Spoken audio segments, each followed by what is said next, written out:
Lors de la visite dans le temple d'Ézéchiel, cet homme regarde, il a une couleur de bronze, un homme en bronze, je vais l'appeler l'être céleste, de forme céleste, vient et prend Ézéchiel dans la vision d'une visite de ce temple. Et ce temple est très compliqué. Et il les emmène dans 25 endroits différents. Ce nombre 25 est très important dans le temple d'Ézéchiel. Il continue en apparaissant entre 25. Et 25 ans a quelques significations différentes pour les Israélites. En particulier pour ceux qui vivent à l'époque. Alors, ceux qui suivent la loi de Moïse, parce que 25, c'est comme, rappelez-vous, vous appelez cela une division ou un facteur de fraction de Lévi, trimestre. Non.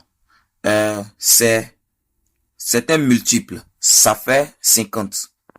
Facteur, n'est-ce pas? Ça fait 50. 50 veut dire jubilé. 50 signifie libérer, libération, salut. Vos péchés sont enlevés. Et alors 25, c'est comme un mini-jubilé. De sens et aussi pour les Juifs, ils croyaient au 25 d'Elul, qui est le 6e mois. C'est le jour où la création commença. Donc, c'était ça avant, un sens de création, récréation. Donc, c'est un espoir de renouvellement, l'espoir d'un nouveau départ, et ainsi 25 continue d'apparaître. Vous le verrez, je vois où il apparaît, mais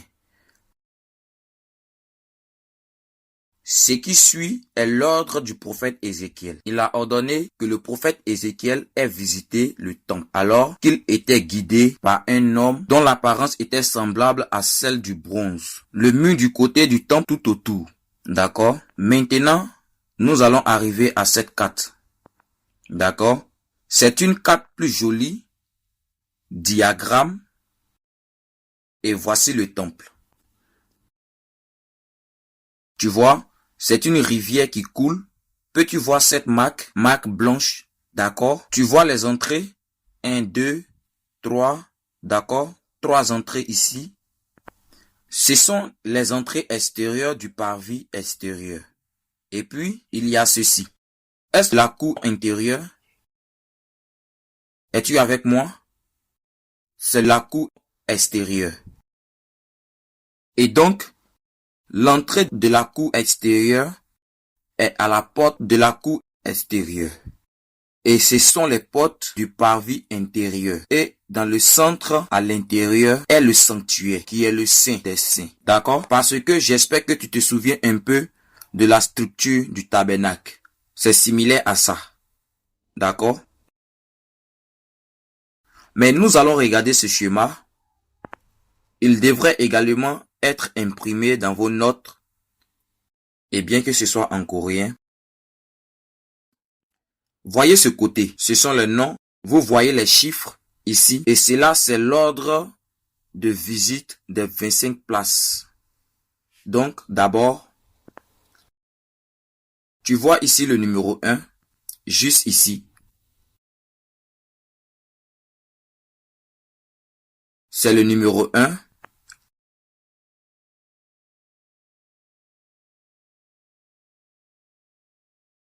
Numéro 1, d'accord. Ce numéro 1 est le mur à l'extérieur du temple tout autour. Donc, le mur que vous voyez est cette limite grise ici, n'est-ce pas? C'est le mur tout autour. C'est la première chose qu'il a vue. De la cour, deuxième porte extérieure qui fait face à la porte est du noyau extérieur, qui fait face à l'est. Donc, c'est l'est ici, d'accord? Et c'est la porte.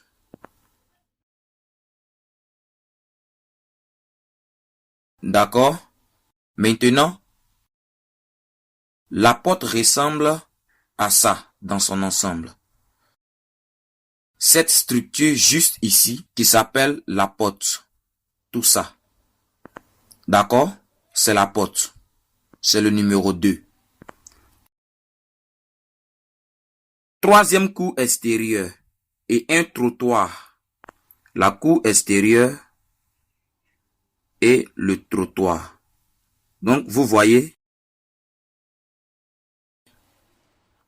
c'est le numéro 3. C'est le numéro 3. D'accord? Et vous voyez ça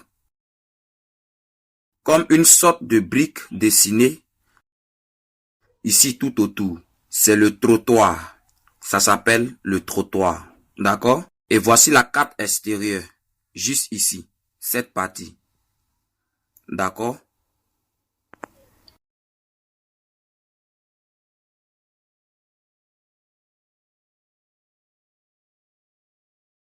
La porte de la cour extérieure qui fait face au nord. C'est pareil, juste du côté nord. D'accord? Sortez de la cour extérieure qui faisait face au sud encore. Encore la porte du côté sud. D'accord? La cour intérieure qui faisait face aux cellules. Donc, il est allé par là, il a vu le mur, il a vu le portail, donc le trottoir et la cour extérieure, puis le côté nord.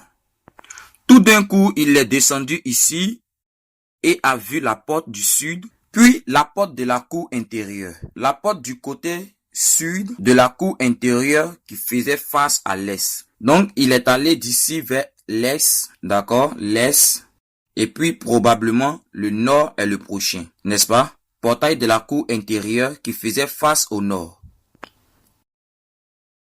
Et puis la chambre où l'Holocauste était rincé, c'est le numéro 9. Alors cherchons le numéro 9. C'est la chambre. La chambre de base signifie une pièce, comme une pièce où l'Holocauste est bien rincé. Donc, l'Holocauste est préparé et rincé ici avant d'être amené à l'autel pour l'Holocauste.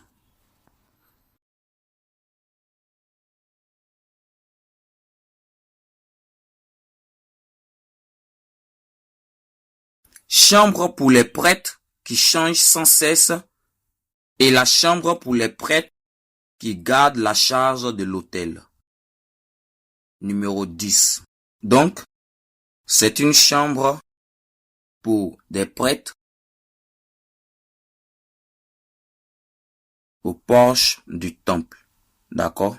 Numéro 11. Le temple est ici. La porte est ici. La porte du temple. D'accord? Du porche. Juste ici. Cette partie. D'accord?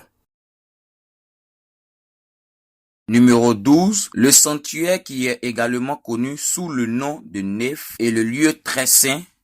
Lieu sanctuaire et lieu très saint. Ici. D'accord? Chambre latérale tout autour du temple dans la cour de 20 cubes de largeur. D'accord? Chambre latérale.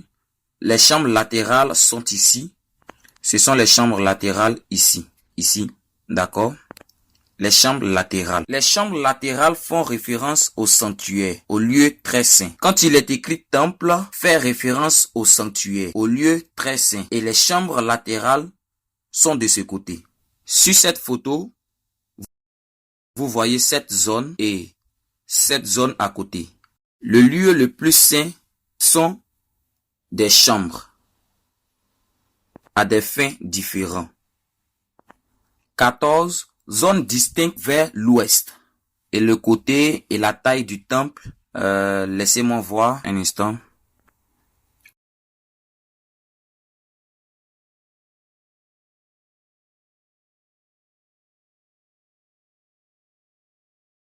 Ce n'est pas une question de taille, mais du côté du temple. D'accord? C'est cette zone, juste ici. Le bâtiment en face, c'est une zone séparée. D'accord? sur le côté vers l'ouest. D'accord? Donc, ce n'est pas la taille, c'est le côté du temple. À l'intérieur du sanctuaire, où les chérubins et les palmiers sont sculptés. Donc, numéro 15.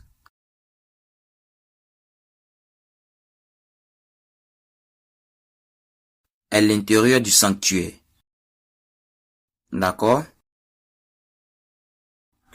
L'autel de la porte en bois de la nef et le sanctuaire et le seul du bois 16. Vous savez, sont ici. D'accord? On va un peu plus vite. Chambre sainte du curé 17. D'accord? Chambre sainte du prêtre. D'accord?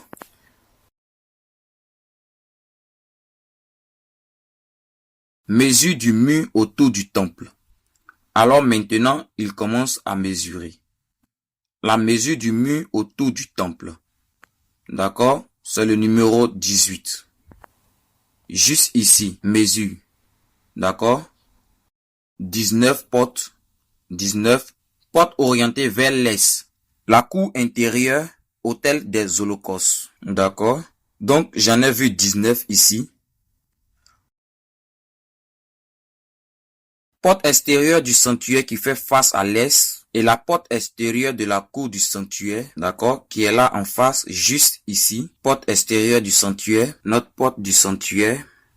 Les lieux d'ébullition pour les prêtres. Vous ne faites pas bouillir les prêtres, ce sont les prêtres qui font bouillir la viande. D'accord? 21.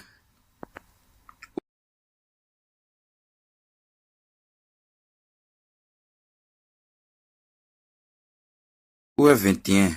Oh, juste ici. Juste ici.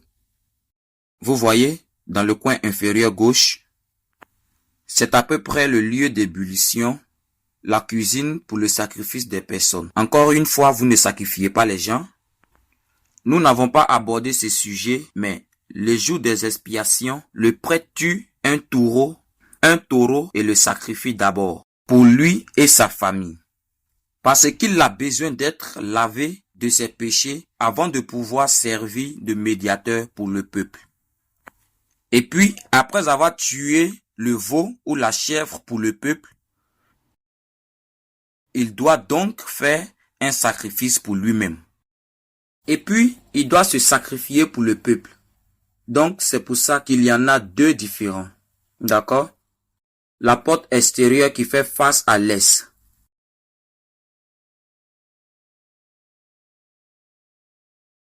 Ici. Ici juste.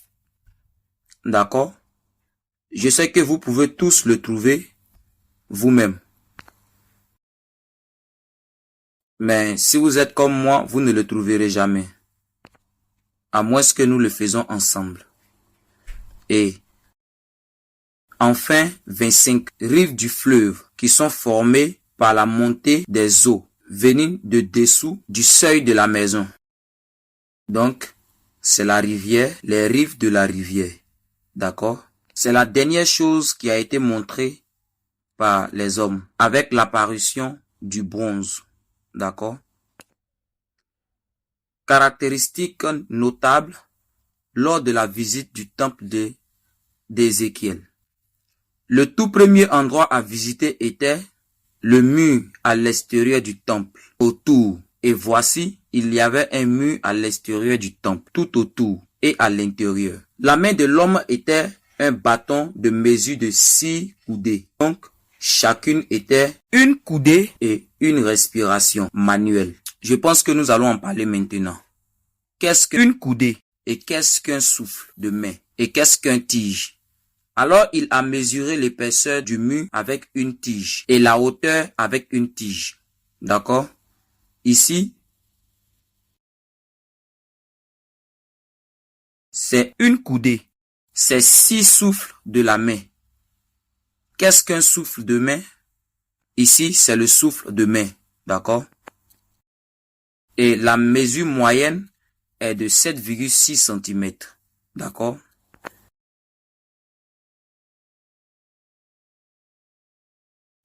et une coudée. Généralement, une coudée provient du bout de votre doigt à votre coude. C'est une coudée. Donc, parce que tout le monde n'avait pas de dirigeant, il avait l'habitude de mesurer correctement, mais la mesure est en moyenne. La mesure est 4, 5, 6. Il est facile pour nous de nous souvenir de 4, 5, 6 centimètres. Cependant, dans le livre d'Ézéchiel, ce coudé est différent de d'autres parties de la Bible. Voir ici 45,6, celui-ci utilise une coudée normale régulière. Mais on vient de lire ici, en dehors du temple et dans la main de l'homme se trouvait un bâton de mesure de 6 coudées. Chacun d'eux était une coudée et un souffle de main. Donc chaque coudée utilisée dans Ézéchiel est une coudée et une respiration de main. C'est ce que nous appelons long coudée. Ézéchiel utilise une coudée et un souffle de main comme une coudée. Il n'utilise pas de thèmes différents. Il dit juste coudée. Mais nous devons juste comprendre que c'est la seule explication ici. Nous devons juste comprendre que quand Ézéchiel dit une coudée, cela signifie une coudée régulière plus un souffle de main. Donc, c'est d'ici à ici. Donc, 45,6 plus 7,6 donne au total 53,2. C'est également une coudée d'Ézéchiel, connue sous le nom de coudée royale ou long coudée.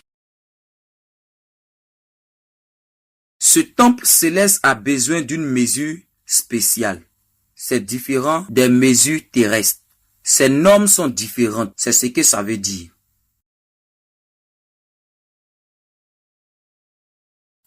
Et une tige. Il tient une tige. Tige est 6 coudées long, n'est-ce pas? Donc c'est 3,19 mètres arrondi à 3,2 mètres. Donc le mur du temple mesurait combien? Quelle longueur faisait 3,2 mètres? Je suis à environ 1,73, 1,72 là-bas. Donc c'est environ 2 fois ma taille. Oui, un peu au moins 2 fois ma taille. La hauteur de ce plafond, est-ce vrai? C'est à peu près. Oui. L'épaisseur et la hauteur étaient les mêmes. Alors, peux-tu imaginer un mur d'aussi épais? C'est que tu penses à un mur solide ou facile à briser, à travers une droite assez forte comme les murs de Jéricho, peut-être, ou même plus, n'est-ce pas? Un mur solide, ça gardera les choses à l'écart. Donc, la tige de mesure était 6 longs coudées. Le cube de longueur est la longueur entre le coude et le bout du doigt. Une coudée mesurant en moyenne 45,6 cm plus une respiration de la main qui est de 7,6 cm. Il fait 53,2 cm. Et donc, 6 longs coudées font environ 3,19, environ 3,2 mètres.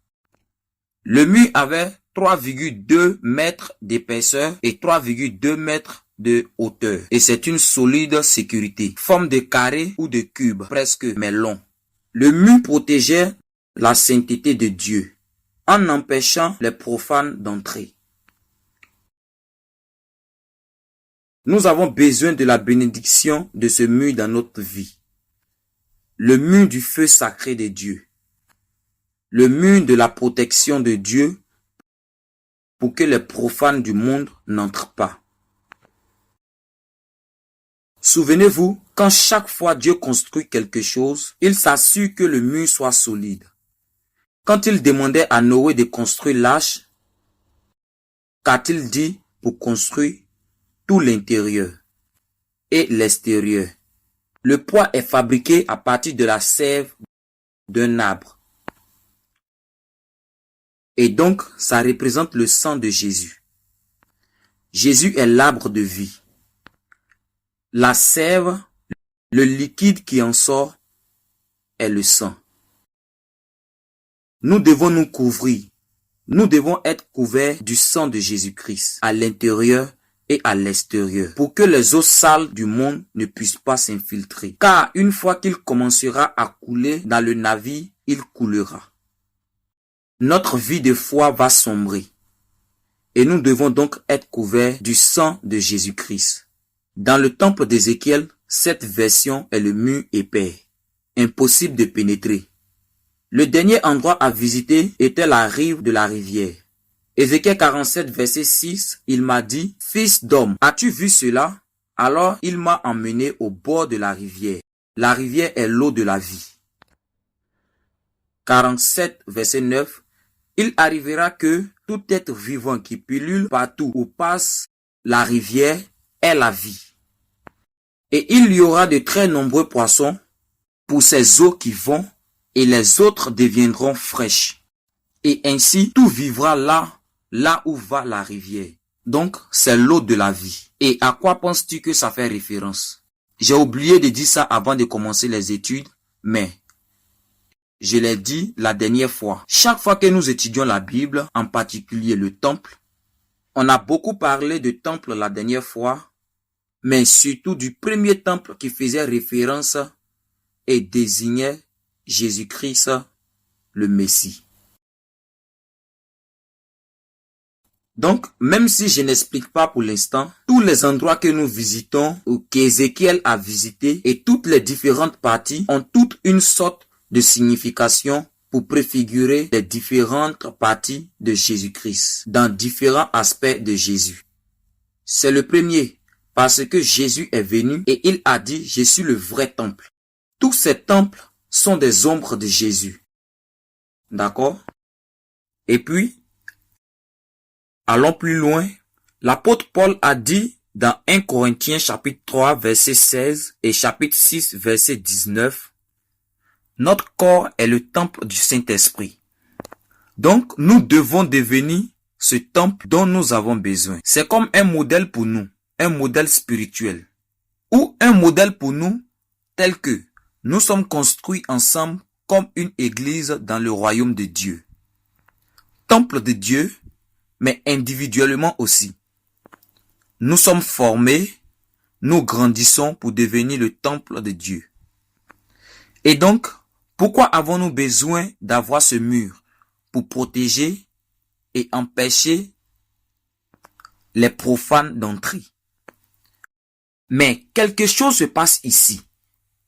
Ce mur ne s'arrêtera pas. Que faut-il sortir? De quoi s'agit-il? C'est la parole de Dieu. C'est la vie qui s'éteint. Nous ne devrions pas l'être. Nous ne devrions pas nous barricader. Il n'y a pas de sortie ou entrée. Nous ne pouvons pas nous enfermer. Nous devons empêcher les profanes d'entrer, mais nous devons aussi laisser sortir le bon. Mais demandez-vous, ce qui ressort le plus de vous. Pensons d'abord à notre production. Entrée contre sortie. Nous avons les principales prises d'entrée sous nos yeux. Notre entrée nasale est-elle une entrée, une odeur, d'accord? Et puis, nos pores sudoripares ou nos pores, n'est-ce pas? Qu'est-ce qui sort? Qu'est-ce qui entre? Qu'est-ce que tu laisses entrer? Et nous devons penser et prier pour que Dieu bénisse nos enfants, notre deuxième génération, avec la bénédiction des murs du temple d'Ézéchiel, pour que l'entrée soit contrôlée. Et nous les parents, nous ne pouvons pas contrôler, vous le savez. Ils sont plus intelligents que nous. Ils sont plus avisés que nous. Et donc, ils font ce qu'ils veulent. S'ils le veulent. Plutôt que d'essayer physiquement d'empêcher, spirituellement, ils ont besoin de ce centre de contrôle. où ils peuvent contrôler leur propre entrée et sortie. Et même chose pour nous-mêmes. Qu'est-ce qui ressort? Qu'est-ce qui sort de toi? Qu'est-ce qu'une sortie? Quel est le résultat?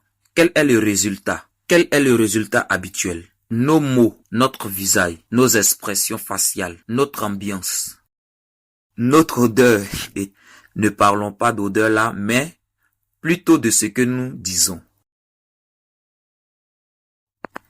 Est-ce que la rivière de la vie coule de toi jour après jour? Ou est-ce que celui qui t'empoisonne sait que la toxine sort de toi? Parfois, même les pasteurs, nous sommes des êtres humains, n'est-ce pas? Vous comprenez, n'est-ce pas? Nous utilisons des toilettes et des salles de bain. Nous nous plaignons et nous nous retrouvons dans le noir. Je parlais à mes enfants, vous devez être positif. Vous devez être brillant. Vous venez tout juste d'être embauché et vous n'êtes pas brillant. Vous êtes juste, vous savez, tout seul. Vous savez juste penser aux mots. Écoutez les mots qui sortent de vous. Ne faites pas ceci, ne faites pas cela, ne faites pas. Est-ce positif ou négatif? Nous ne pouvons pas nous entendre parfois. Nous ne pouvons pas nous voir. Nous ne pouvons pas voir nos expressions faciales. Mais y a-t-il quelque chose de plus négatif qui sort de vous ou de plus positif qui sort de vous? Les gens autour de vous bénéficieront-ils de la rivière de vie qui sort de vous et même la mer morte prendra vie?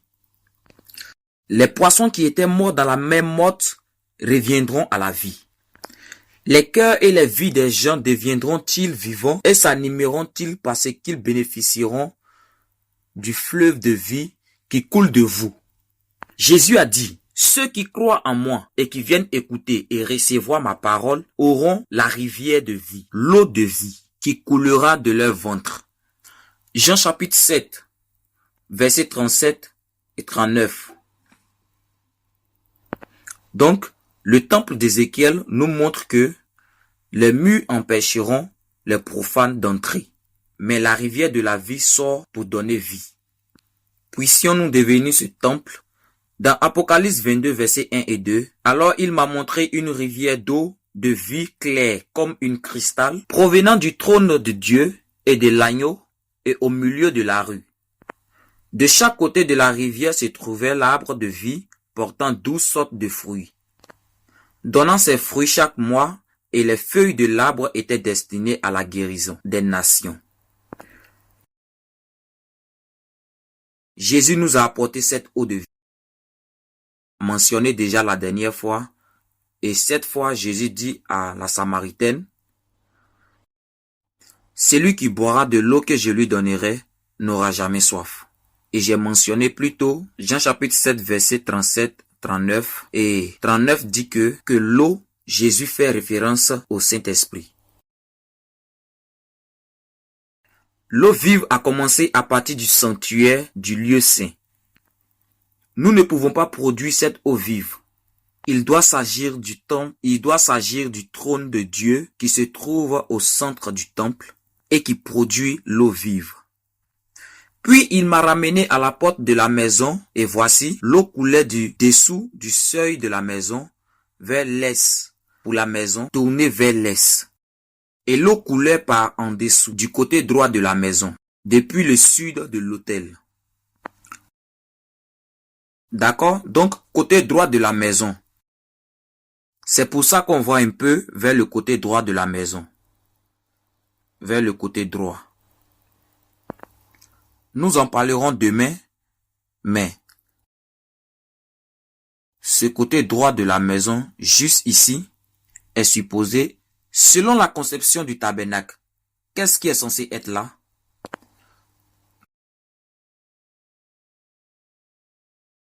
Vous vous souvenez du levier du bassin, eau du bassin, n'est-ce pas? Ce n'est pas là, ici, dans ce temple. Le bassin d'eau n'est pas là. À la place, il y a une eau qui coule. De l'eau éternelle qui coule. Nous parlerons de ce qui n'est pas dans le temple d'Ézéchiel demain. Et aujourd'hui, c'est plus les mesures, la structure. Aujourd'hui, c'est la partie la plus difficile. Demain, nous aurons plus d'applications et j'espère que ça sera plus bénéfique.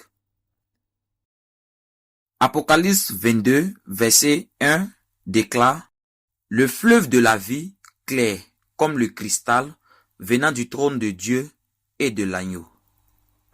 Ainsi de même, cette rivière sur sa rive sort du sanctuaire ou de Dieu. On sait que c'est là que l'eau vive coulait du sud de l'autel. D'accord? Au sud de l'autel, encore une fois l'image, c'est l'autel. Et le sud de l'autel. Et pas pour me vanter, mais vraiment, j'ai fait beaucoup de recherches pour essayer de comprendre Ézéchiel.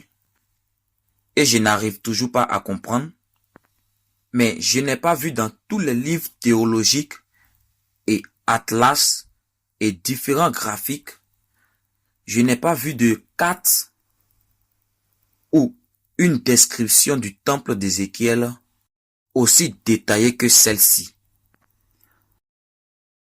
C'est pourquoi les copies que vous avez, même les savants de ce monde, les érudits renommés, ne l'ont pas encore. Alors je remercie vraiment le révérend Abraham Pack qui est aux anges en ce moment d'avoir laissé ce genre de travail derrière lui pour que nous puissions en bénéficier. Dites-moi de dessiner ceci et de lire chaque verset et de déterminer où ils doivent être. Je ne peux pas le faire.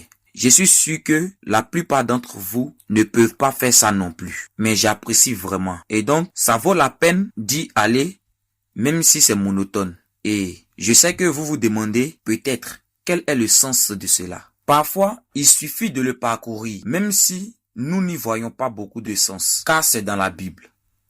Nous laissons donc au Saint-Esprit le soin de nous enseigner ce que cela signifie pour nous. Alors, oui,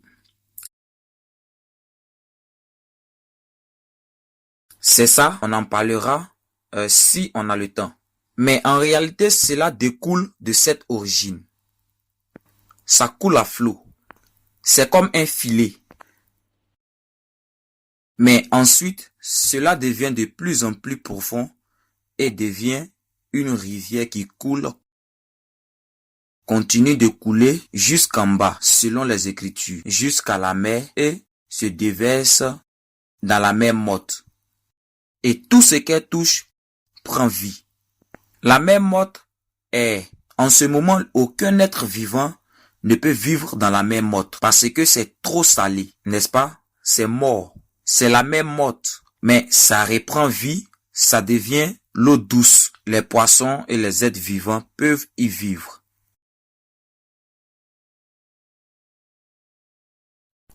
Non, non. Le temple d'Ézéchiel s'échantillonne les uns les autres. La caractéristique du temple d'Ézéchiel est qu'il est donné à Ézéchiel dans une vision. Mais Dieu n'a jamais dit de construire cela. Oui, ce n'est pas ça. C'est que nous ne pensons pas qu'il soit conçu pour être construit par les êtres humains. C'est plutôt ce que cela signifie. Et c'est le temple céleste, tout comme la nouvelle Jérusalem descendant du ciel. Et ainsi, le temple qu'ils ont construit après ceci est le temple de Zorobabel, qui était justement vraiment pas comme le temple d'Ézéchiel, pas même comme le temple de Salomon. Alors, pourquoi étudions-nous sa structure si nous n'allons pas la construire à nouveau?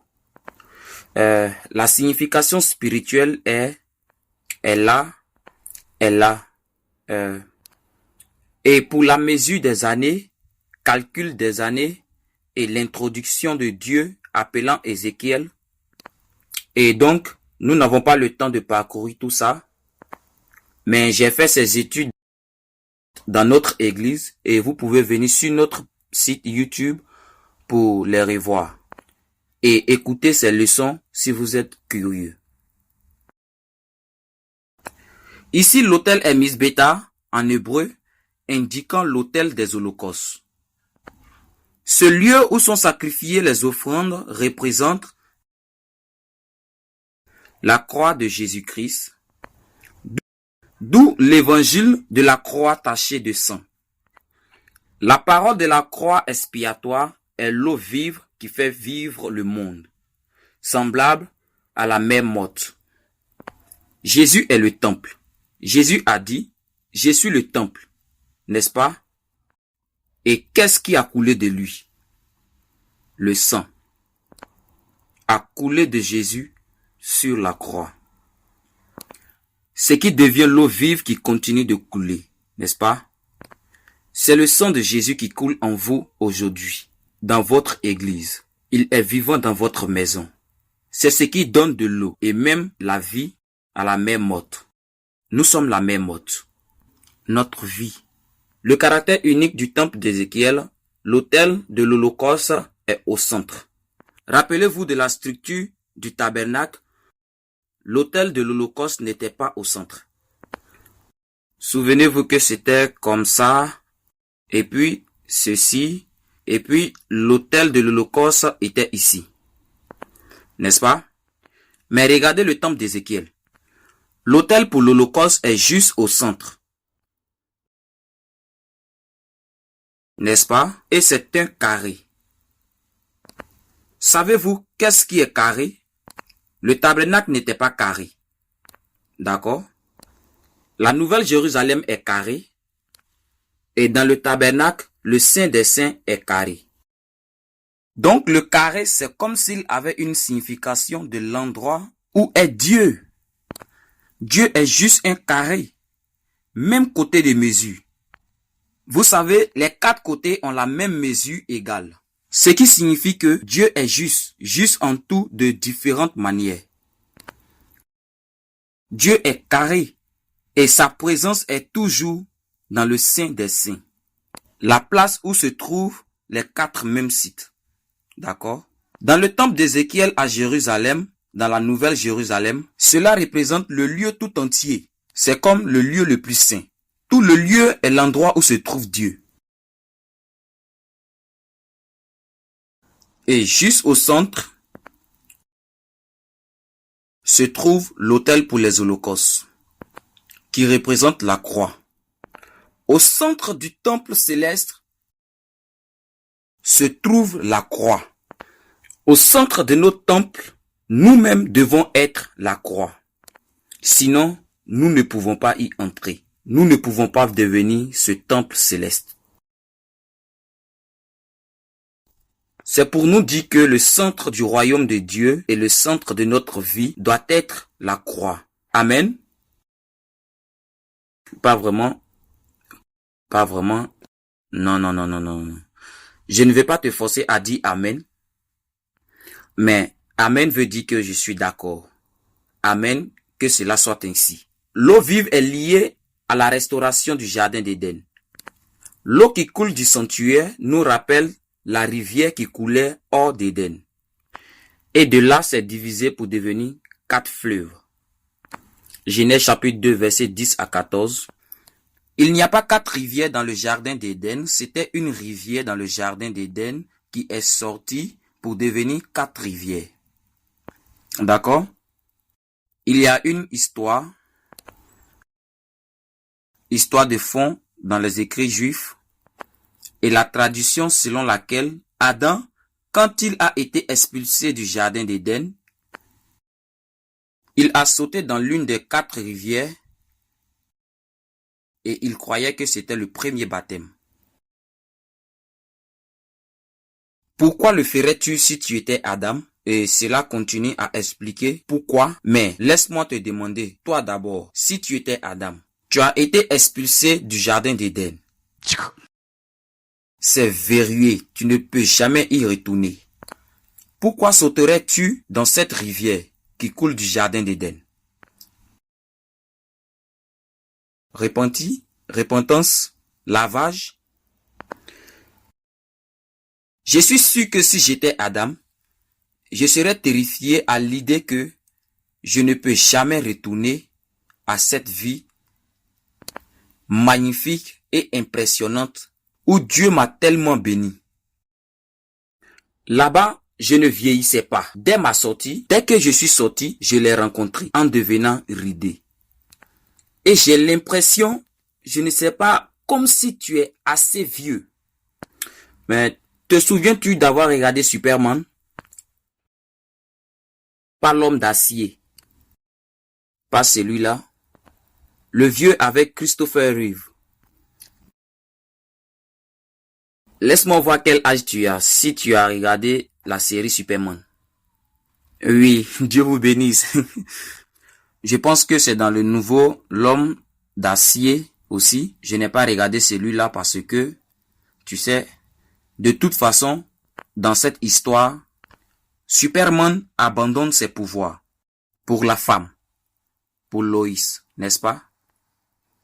Superman abandonne son pouvoir, il devient un être humain ordinaire. Saviez-vous que Superman a également commencé son Superman Hood à 30 ans? Il a été envoyé par son père sur la Terre à cause des problèmes qui se produisaient là-haut. Je ne défie pas Superman ici, mais il perd tout son pouvoir et il disait à son père ou à sa mère au pôle Nord, il disait, c'est bon, pour elle, je peux perdre, je peux abandonner et laisser tomber. Dès qu'il a perdu ce pouvoir et qu'un méchant l'a frappé et il a commencé à saigner,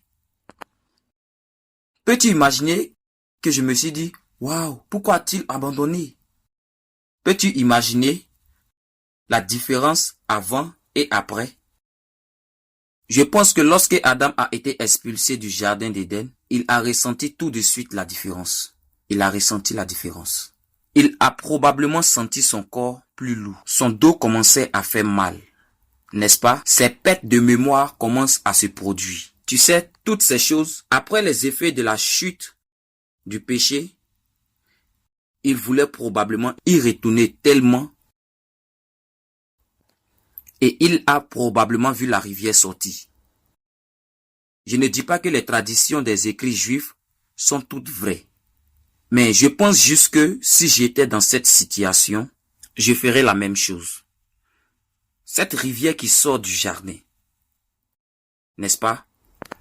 Certains se souviennent de mon explication sur le manna sortant de Dieu, que cette rivière sort du jardin, elle a probablement des propriétés, quelques propriétés étonnantes du jardin d'Éden. Donc l'histoire raconte qu'il a sauté là-dedans en espérant être lavé, dans l'espoir de se remémorer les jours passés avec Dieu dans le jardin d'Éden. S'il y a de l'eau qui coule littéralement, de l'eau qui sort littéralement du temple d'Ézéchiel, combien d'entre vous achèteront un billet d'avion pour aller visiter la rivière? Waouh! Je pense à chacun d'entre nous, surtout de nos jours. Si tu y vas, que tu as un coronavirus, ce n'est pas grave. Tu vas sauter dedans et en guérir et tu es parti. Mais Jésus dit, prends mon eau. C'est la même chose. Prends ma parole.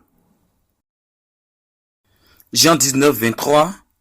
Jean 19, 23. Alors les soldats, après avoir crucifié Jésus, prirent ses vêtements dessus et en firent 4 parties pour chaque soldat, ainsi que la tunique. Désormais, la tunique était tissée en une seule pièce, sans couture. Voir, la rivière sort et devient 4. Lorsque Jésus a été crucifié, son vêtement extérieur était de 22 ans. Le vêtement intérieur était d'une seule pièce et c'est eux qui en ont tiré au sort et quelqu'un l'a pris. D'accord? Pourquoi est-ce important que les vêtements de Jésus de 1 deviennent 4? 4 êtres vivants, un seul être avec 4 visages. La parole de Dieu exprimée à travers les 4 évangiles. Quelque chose à propos d'un devenant 4. 4 représentent les 4 directions cardinales et donc la terre. Ce monde représente la Trinité de Dieu, unique. Céleste devenant le terrestre. C'est la parole céleste qui descend et Dieu céleste qui descend sur cette terre. Et comment le diffuser vient et couvre la terre entière.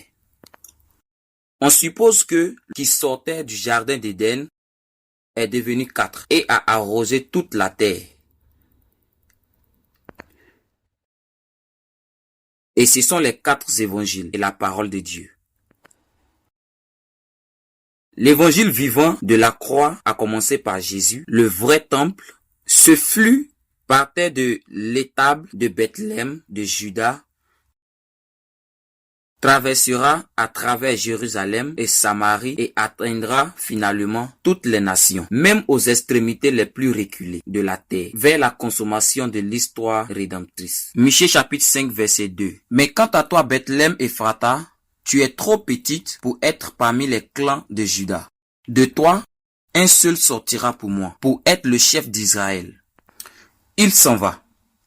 Il sort et vient d'il y a longtemps, des jours de l'éternité. Actes chapitre 1 verset 8. Mais vous recevrez de la puissance lorsque le Saint-Esprit sera descendu sur vous. Et vous serez mes témoins à Jérusalem, dans toute la Judée et la Samarie, et même dans les régions les plus reculées de la terre. Nous sommes les 4 qui doivent être répartis.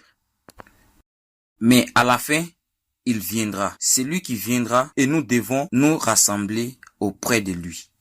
L'eau vive de l'évangile de la fin des temps commence également par être petit.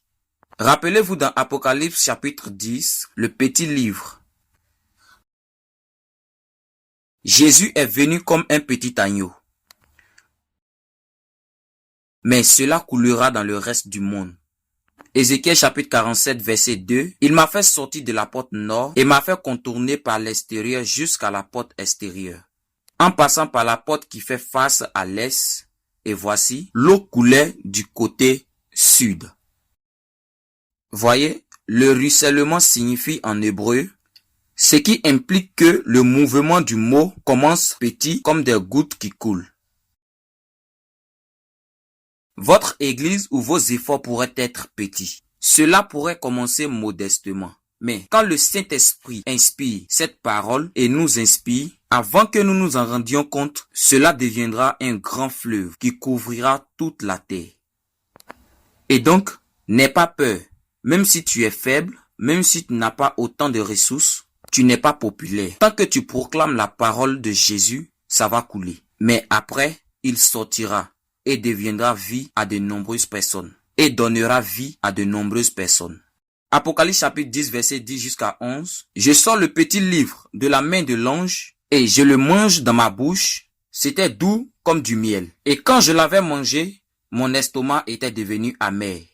Parfois, les enseignements de la parole peuvent être plus doux à nos oreilles. Nous nous y intéressons. Mais ensuite, quand vous essayez de l'appliquer à votre vie, lorsque vous essayez vraiment de digérer, ce n'est pas facile. Ce n'est pas facile. Et ainsi, parfois, à cause du mot que vous avez reçu, vous changez vos styles de vie. Vous perdez des amis. Vous devenez moins populaire. Votre vie devient limitée comme si c'était de l'amertume. Mais puissions-nous non seulement tenir parole, dans nos vies seulement, pouvons-nous l'avaler et le digérer même s'il peut être amer pour nous. Et puis, ils m'ont dit que tu devais prophétiser encore une fois concernant beaucoup de peuples et des nations et de langues et de rois. Ceux qui ont mangé la parole de Dieu et qui doivent prophétiser à nouveau.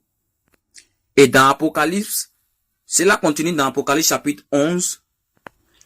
Tout à coup, le prophète Jean, l'apôtre Jean, qui mangea le petit livre, devient les 2 témoins de la fin des temps. Donc, nous devons manger le petit livre. Et Biblia, Dion, est un petit livre en grec. Et quelque chose qui dit éon ou dion est le petit en français. Petit. Tu connais petit? Tu sais, petit signifie, en espagnol tu dis, nito, rend tout plus petit. Mon petit, petit frère, petit enfant, petite chose. Petit, tu sais, ça rend tout petit. N'est-ce pas? Larry John Biblios est un livre. Maintenant, nous l'interpréterons comme la Bible, aussi comme la Bible. La Bible devient Biblios. Biblios John en fait un petit livre, très petit ou une petite chose insignifiante. Il y a trop de gens dans ce monde. Ces enseignements sont insignifiants. Ce n'est pas le cas. Je veux dire, tu sais qu'ils te considèrent comme des gens fous et bizarres parce que tu es intéressé par le temple d'Ézéchiel. Pourquoi ce n'est pas si important? Ça ne sera pas le cas. C'est que cela n'apporte ni argent, ni richesse, ni gloire, n'est-ce pas? Mais cela deviendra la chose la plus précieuse à la fin des temps. En conclusion, la parole de l'eau vive doit se répandre à l'extérieur du temple. Matthieu 28, 18 à 20. La commission de Jésus-Christ, la grande commission. Matthieu 24, verset 14, nous l'avons lu plus tôt, c'est seulement lorsque l'évangile du royaume est prêché dans le monde entier, comme témoignage à toutes les nations. Et puis la fin viendra.